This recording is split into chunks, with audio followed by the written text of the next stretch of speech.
जय जगन्नाथ सांग मैंने सौमित्रा किचन को आपण मन स्वागत। आज रेसिपी कांगूरे गोटे मसला उपमा बनवा चलते। कांगू खाइले देह को भल हेल्दी और खाइबा भी टेस्ट लगे। ये रेसिपीटा निश्चित ट्राए करेंगे। प्रथम गोटे बाउल कांगू नहीं बड़ बाउल दे भल भाव 2-3 थर धोई ना। भल भाव धोई पानी दे घोड़े राति सारा भिजापी छाड़देवा।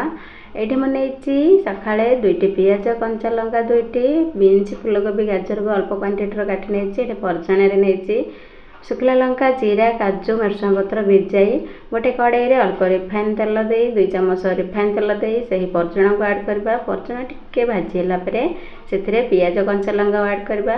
पियाज टिके भाजीला परे से एपड़ जाली साहाय्य आम कांगू को छाणी नेबा। पियाज एवं भाजी आसला से ऐड करबा ग्रीन मटर तापर गोटे टमाट छोट छोट काटी नहीं गोटे टमाटो ऐड करबा। टमाटो ऐड कला परे से देवा अल्प टिके हलदी गुंड स्वाद अनुसार लुण अल्प टिके गरम मसला गुंड दे भाजी नेबा। तापर ये परिबा ऐड करबा। परिबारे मुझे फूलकोबी बीन्स गाजर तापर सबको दे भल भाव मिसई देबा। 5 मिनट घोड़े छाड़देबा सीझापी परिबा।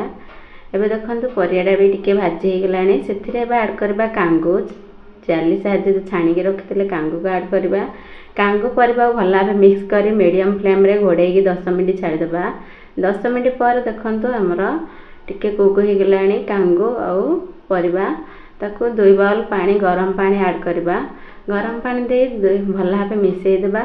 तापर मीडियम फ्लेम रे घोड़े आउ 10 मिनट छाड़देबा।